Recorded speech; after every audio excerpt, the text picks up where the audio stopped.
Hi, it's Jim, and welcome to Better Radio Websites, the podcast that wants to help you get more visitors and the most revenue from your radio station website. Obviously, a different format and location this week. We are coming to you from the Columbia Theater in Hammond, Louisiana, where I'm here at a broadcasters convention. And what a great place to do the podcast than this 98-year-old theater in downtown Hammond, Louisiana. They used to actually do vaudeville shows on the very theater stage that I am on right now. So it's very, very cool to be here and awesome to be here with Pat Bryson.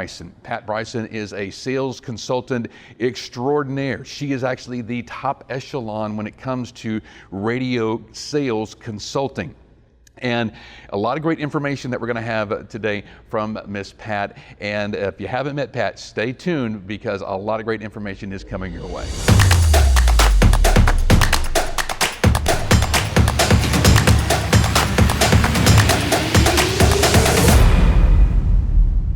Miss Pat, thank you so much for being on Better Radio Websites. You are welcome. All right, well, so folks who don't know about you, please tell everybody about you, what you do for radio stations, and just your journey through this whole process. I work with the revenue side of broadcast companies, mostly radio, although I have done television, and some of my clients, of course, do digital, some have outdoor, some have print divisions. And so if they do, we use the same kinds of sales systems to sell all of the above. So when I am hired by a company, I come in, I do an assessment of their current staff, I look at their billing histories, I look at their forms, their processes, and that's where we start. You know, sometimes they have a good staff, they want to be better. Sometimes they have a staff that's not as good as they want. Sometimes they don't have a staff. Sure. Because I've been hired by people who had a construction permit, put it on the air and went, oops, now what? Oh, wow. And I would have to come in and do their entire infrastructure for the revenue side. But most of the time when I come in, there are good people that they want to be better. There are some people that need to be on a different bus. And 9.5 times out of 10, they need additional staff. That is the number one challenge we face. Oh, sure. I think that's something that every either radio, maybe even now TV stations face is not having enough people and not having qualified people, and then the people that they have don't have the right skills, and everybody's at a different level. But that's where you come in. That's where I come in because I start with the basics. Mm-hmm. Even if they've got people that have been there 20 years, you cannot assume they know anything. Because I've seen people that had literally been selling for 15, 20 years and could not tell you average quarter hour from cume. They just did not even have the basics of our industry. Even though most of the people I work with are non-rated markets or they are not subscribers, but it's still part of our vocabulary of our business, and you need to know that.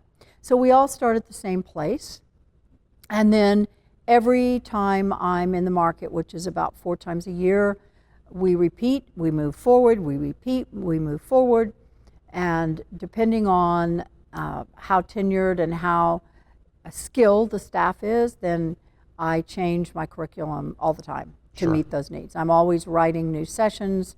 But when we hire a new person, I go back to the basics with them, and I bring them up to speed. Okay.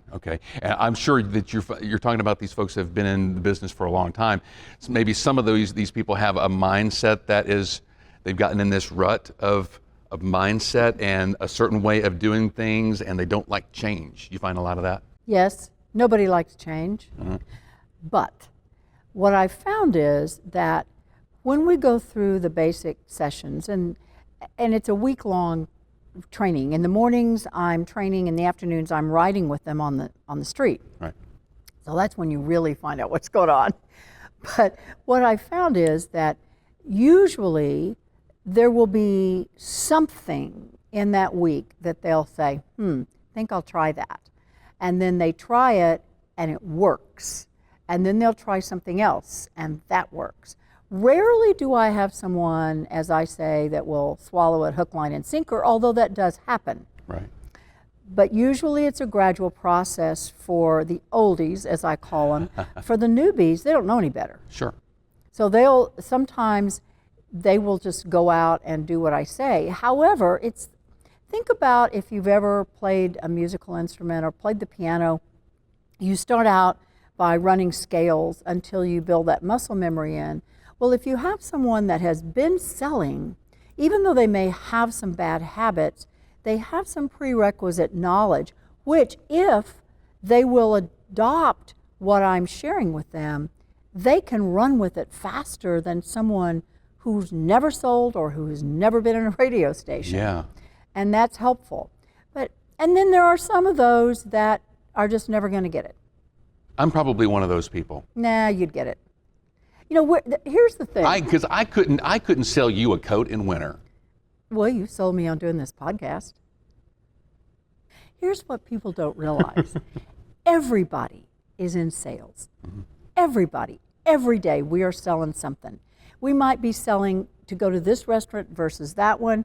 You might be selling your spouse, let's buy this car over that car. Announcers on the air are selling listeners on why they should stay with them for the day or go to this event because it's something we're promoting. Right. Or you're selling your boss on why you need a raise or why you want that job. We're always constantly selling. It's just that most of us think sales is a profane word, and it really isn't. Okay. And so I used to put my programming people through sales courses because when they're talking to the listeners on the air, it's not just the what and the when, it's the why you should go there and how it's going to enrich your life if you attend this movie or go to this remote or whatever. Sure. And for a lot of times it would click with them that, oh yes, this is indeed what we're doing. We just have to get past the personification of sales being the Herb Tarlicks of the world with the checkered shirts and you pull it out and he's got all the watches hanging Right. there. Or the used car salesman that takes your car keys when you drive on the lot and you don't get them back till you buy something. Sure. That is not what sales is. It's really never what it was, but it certainly isn't what it is today. Now, obviously, this podcast is about websites. What are you seeing out there from salespeople, and how do you approach and train salespeople to sell digital and their websites and that sort of thing? And what kind of, if any, pushback are you getting? Or because I find that from a lot of programmers and a lot of owners is they have this, I got into radio, I didn't get into the website business, and I didn't get into content and everything like that. I got into the radio. And so there's a little bit of pushback there. Are you seeing that with salespeople, and how do you approach them? Today, salespeople in radio stations, most radio stations, have a variety of tools in their toolbox. We used to have an AM and an FM tool. And then all of a sudden we had multiple FMs or multiple AMs. Now we have digital products, and some have a full line of digital products, some not so much. But the process is the same. It's all about going out to a client, ascertaining their needs, in-depth needs analysis with them. What are their goals? What do they want what do they want their advertising to do? Now you come back to your office and you say, which of my platforms, which of my products best fit that client? Wrapping an old-line radio person's, and I'm not talking about chronological necessary, around digital products, of course you have to learn what the products are. Sure. But we had to learn what our radio products were as well. But in my opinion, the process of selling them is the same. Mm-hmm. It's not something foreign. And today, what we know about consumers is that there will be 5 or 6 what we call touches mm-hmm. that will intersect that potential customer before they buy something, before they make a decision. Sure. That's not always the same type of platform. It's not always radio. It could be digital. It could be Somebody told them, it could be a sign, all of these, which the advantage of a radio station embracing digital as platforms is that that customer is now dealing with one person. And that one person can coordinate the messaging across all those platforms. And you need to do that. Now, what we find 8 out of 10 times when we go out and start talking to people about, hey, now we can handle your digital, is they have a really crappy website. Oh, yeah. They have a bad website. And you kind of have to start there. Yeah. Because whatever you do, whether it's any kind of social media or it's display or whatever, chances are it's leading them back to a website. Now what happens? And we call it closing the circle. Because if you advertise for someone to come into your store and they walk in, you're in reasonable proximity to their wallet. Right. And so you have a chance to interact. If we send someone to a website, what happens when they get there? Most people can't do e-commerce off it. That's a whole nother ball game. But is it strictly instructional? Is there a hot leads farm? I think they lose them a lot of times when they get to the website and they don't close the circle, and so they don't get them. Sure. We know that radio and digital are perfect partners. We know that radio is an accelerator for any other thing you do. The other thing we have to get our people used to doing is asking for bigger budgets. Oh, wow. Because they're, in so many cases, they sell budgets, not schedules. You must sell schedules, not budgets. And they're used to selling because they say, I've got $200, so they give them a $200 schedule. Well, there's no way they're going to do radio and digital with that. That's right. The other thing we find is that most of the time when you go out and say, are you doing digital? They'll go, oh, yes. What form of digital are you doing? Facebook. Yeah. That's what they call digital. They have no idea. That website has to give kind of the advertisers or if somebody new to a market, they probably have never heard of the radio station. They may do a Google search for, radio advertising opportunities in this market or whatever. So we say that you really need to be found by those things. Mm-hmm. And in order to be found by those things, you have to have all of that keywords and the information on your website. So whenever they land there, oh, here's the value. This is where I need to advertise. Yes. Right? Yeah, it all has to coordinate because the customer journey today is so much more complex than it was 30 years ago. Mm-hmm. You have to be in a good space in all of those parts of the journey. Yeah. And that's what a lot of people don't quite understand. They don't understand that your website is your digital storefront. Sure.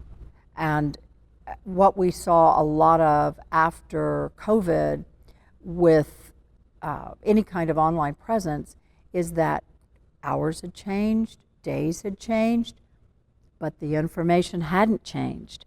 And so someone would look you up online. I found myself several times at 7 a.m. standing, knocking on a breakfast place that said it opened at 7, but it doesn't anymore. It opens at 8. Gotcha. So, yeah. We have to make sure that there aren't mistakes because, once something's online, it's always there. You can Band-Aid it, mm-hmm. but it's always there.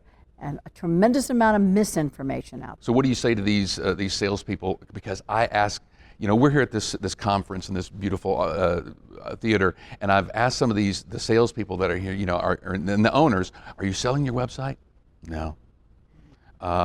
What do you say to the folks that tell you the same thing? They're missing a revenue opportunity. If you go back 10 or 15 years, agencies were asking for that as an add-on, a free add-on. Mm-hmm. And unfortunately, radio complied with a lot of that. I think one of the reasons they don't sell it is that it's not top of mind, and the managers don't keep it top of mind. And they could require that every proposal that goes out has a website component on it. Sure. They could. They don't. All they can do is take it off. Right. If they need to. The companies I deal with find it easier to sell other digital products than to sell their own website. I find that just blows Isn't my that mind. amazing? Yes, because you really have to start. If you're gonna sell all those digital, SEO and PP, whatever, everything else, you have to be your first client first, so you know what the different steps involved, how to measure all the different steps and stuff like that. So, and like you said, it's got to start with that website, and you have to have some sort of numbers and sort of great content to bring people back. I mean, because if you just have a landing page with a listen live button on it, that's no reason to return tomorrow. So are you still seeing a lot of that like I am? Oh yeah. Well, and I'm sorry, but one of my personal pet peeves, and this is because I'm very old school, I like to send handwritten thank you notes. And most of the websites I go to don't have a physical address on it, or you have to hunt to find a physical address. It's a contact us, and all it is a fill-in page. And I suppose that works, but that's not why I'm there. Thank God I can now say, hey, Chat GPT, find me the address for. Yeah, right. And usually they will. Yeah. Are you implementing a lot of AI into sales, and how are you doing that? Not if you are? a lot, but some. Mostly, now understand that most of my clients are independent stations. There are a lot of small markets or medium markets. Sure. We are using it to write copy, or at least as idea starters. Yeah. I have some clients that have AI voices, and we've used those. We've had some fun with that. We have one product that we use that will clone voices, and in one of my markets, we're third generation owner. A second generation has been dead about 10 years, but we had, of course, lots of archive. So he is now doing new promos on the station. Nice. And I did a session for their Chamber of Commerce last summer, and I took examples, the real one and the fake one, and asked them to tell me which one was which. And the clone was that good, they couldn't really tell. And the only one that guessed it, and it was because of the content of one of the promos, and she had remembered it from years ago. So we've had some fun with that. The voices are not quite what we want them to be, because for most of my clients, because we're very short-staffed, we're slender-staffed, we want an AI that can write it, can voice it, and go to air. Sure. Not as a sample, but can go to air with it. You have to jockey it a bit to do that, but they're getting better. They're getting better scarily fast, if that's a word. The difference, I looked at several programs last September, and then I heard some programs in March at the radio days in Europe, and they were fabulous. I mean, the difference in those few months was night to day. Oh, I know. It is so crazy.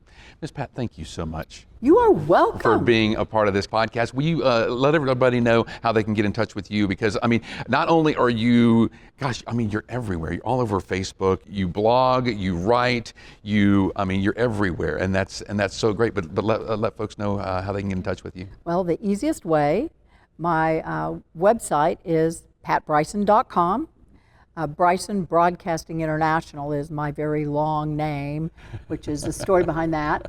Or you can email me, pat@patbryson, BRYSON.com. Awesome. Thank you so much. You are welcome. So much great information from Miss Pat, and it's so awesome for her to be here, and so awesome to be here in this fantastic theater in Hammond, Louisiana. If you haven't been to Hammond, Louisiana, a lot of great people here, and of course, a lot of great things to see and do. Of course, hit up Miss Pat on all of her website and where you can get in contact with her. And of course, if you need help with your radio station website, that's why we're here, to give you all the tools that you need to move your radio station forward in the online space. You can reach out to us at skyrocketradio.com. Have an awesome week online making your radio station website better. We'll see you next time.